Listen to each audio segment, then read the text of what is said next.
Tuhan bersamamu. Inilah Injil suci menurut Santo Matius. Dalam khotbah di bukit, Yesus bersabda, "Kalian telah mendengar sabda jangan berzina. Tetapi aku berkata kepadamu, barang siapa memandang seorang perempuan dengan menginginkannya, dia sudah berbuat zina dalam hatinya. Maka jika matamu yang kanan menyesatkan dikau, cungkilah dan buanglah. Karena lebih baik bagimu satu anggota badanmu binasa daripada badanmu seutuhnya dicampakkan ke dalam neraka. Dan jika tangan kananmu menyesatkan dikau, penggalah dan buanglah. Karena lebih baik bagimu satu anggota badanmu binasa daripada dengan badanmu seutuhnya masuk neraka. Telah disabdakan juga, barang siapa menceraikan istrinya harus memberi surat cerai kepadanya. Tetapi aku berkata kepadamu, barang siapa menceraikan istrinya kecuali karena zina, ia membuat istrinya berzina. Dan barang siapa kawin dengan perempuan yang diceraikan, dia pun berbuat zina." Demikianlah sabda Tuhan. Ibu bapak, saudara, seterkasih dalam Tuhan, dalam bacaan di Injil di sini kita bisa melihat aspek kesetiaan yang dituntut oleh Tuhan sebetulnya. Aspek kesetiaan adalah aspek yang sungguh-sungguh ini memberikan sesuatu yang harga diri atau martabat orang itu di hadapan Tuhan juga. Kita bisa melihat di sana Tuhan sendiri mengatakan bahwa jangan berbuat zina, dan bahkan juga tidak hanya kalau berbuat zina kan secara fisik, tetapi Tuhan itu juga mengatakan bahwa barang siapa memandang perempuan dengan menginginkannya, dia sudah berbuat zina dalam hati. Berarti kita bisa melihat bahwa ada sesuatu. Kenapa? Karena satu tindakan fisik yang bersalah itu bermula dari hati juga. Karena hati itu kan yang menggerakkan, yang membuat kita itu melakukan tindakan dosa atau tindakan yang baik. Maka kita harus membersihkan isi hati itu. Dan satu tindakan yang berakibat dosa, Tuhan sebetulnya mau mengingatkan kepada kita, ingat, itu bermula dari hati kita. Lalu juga Tuhan menginginkan supaya tidak ada hambatan orang mau menuju kepada Allah. Tidak ada hambatan satupun orang menuju kepada surga. Maka kalau dosa yang berdosa itu salah satu mata, cungkilah mata itu. Kalau salah satu tangan itu membuat orang itu terhalang untuk masuk surga, juga penggalah dan buanglah. Di situ kita bisa melihat bahwa Tuhan menginginkan supaya orang yang masuk di dalam surga adalah orang yang suci. Dikatakan suci. Dan bukan karena kelengkapan dalam fisiknya. Justru karena kesucian yang diungkapkan. Maka ibu bapak saudara dalam Tuhan, ada sesuatu yang istilahnya dalam guyonan, seringkali saya menggunakan nas ini, bahwa orang yang cacat itu tidak terhalang untuk masuk surga. Kenapa?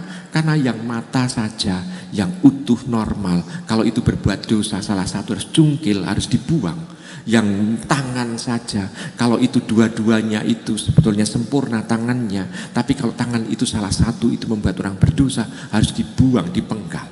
Maka orang cacat pun itu sebetulnya adalah tidak menjadi halangan untuk masuk surga. Maka kita bisa melihat bahwa Bapak Uskup pun itu seringkali bahwa orang yang difabel itu harus juga diperhatikan. Maka untuk pemberian sakramen-sakramen yang lain tidak boleh dipersulit. Walaupun orang itu mungkin tidak bisa, karena difabel itu kan seringkali juga kadangkala ada yang cara berpikirnya itu tidak seperti orang normal, ada di bawah orang normal, sehingga tidak bisa untuk berpikir mengenai oh hosti itu adalah tubuh Kristus mungkin, dan itu tidak boleh dipersulit untuk bisa menerima komuni pertama. Karena seringkali ada orang yang punya prinsip bahwa orang itu harus bisa memikirkan, harus bisa merefleksikan, atau bisa merasakan dan menghayati bahwa komuni suci itu adalah tubuh Kristus. Karena orang itu tidak mampu untuk sampai ke situ, maka mendapatkan halangan. Enggak, Bapak Uskup pun itu mendorong bahwa itu harus tetap dibantu untuk bisa menerima sakramen komuni juga, sakramen Ekaristi juga. Nah, saudara terkasih dalam Tuhan, maka kita bisa melihat bahwa Tuhan lebih menginginkan bukan kesempurnaan dalam arti fisik, tetapi lebih kesucian yang mau untuk diungkapkan, diperhatikan. Maka kita harus memperhatikan itu. Lalu catatan yang lain di sana diungkapkan bahwa kalau orang sudah melakukan kesetiaan kepada pribadi lain, tidak boleh dia, misalnya kalau dia sudah menceraikan atau sudah memisahkan diri, lalu dia mencari pasangan lain, justru dia melakukan zina. Kenapa? Karena aspek kesatuan orang yang sudah bersatu sebagai suami istri tidak bisa dipisahkan.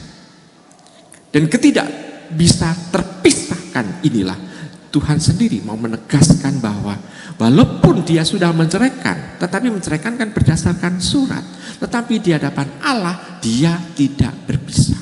Tuhan tetap menyatakan bahwa orang ini adalah pasangan. Maka orang itu kalau dia sudah berpisah lalu dia menikah lagi, justru di sini kita bisa melihat bahwa dia melakukan perzinahan. Dan kalau dia melakukan perzinahan, maka orang atau pasangan yang tadinya itu sebetulnya adalah baru pertama kali menikah mungkin, dia juga mendapatkan semacam dampak dari tindakan perzinahan dari orang yang menceraikan dan menikah lagi itu. Nah, Ibu Bapak, saudara kasih dalam Tuhan, maka kita bisa melihat kalau demikian orang dalam menentukan sesuatu dia harus berdasarkan pikiran, pilihan yang kalau sekali memilih dia harus menanggung konsekuensinya seumur hidup. Maka kita diingatkan bahwa mudah orang mengucapkan kata janji perkawinan hanya 1 menit. Tetapi untuk mewujudkan janji perkawinan itu orang membutuhkan waktu seumur hidup. Jadi kita harus hati-hati dalam kita mengungkapkan janji itu. Kenapa? Karena konsekuensinya adalah seumur hidup. Tidak ada perceraian dan tidak ada pergantian pasangan. Yang ada adalah sekali memutuskan seumur hidup konsekuensinya. Nah, pesan-pesan Injil ini memperlihatkan kepada kita untuk supaya kita tetap setia dengan apa yang sudah kita ucapkan. Setia kepada Allah, Tuhan juga akan memampukan kita untuk bisa menghidupi itu walaupun penuh dengan perjuangan. Namun justru perjuangan untuk tetap setia selama ini kita temukan akan mendewasakan kita. Maka mari kita syukuri aspek kesetiaan yang dituntut oleh Tuhan itu.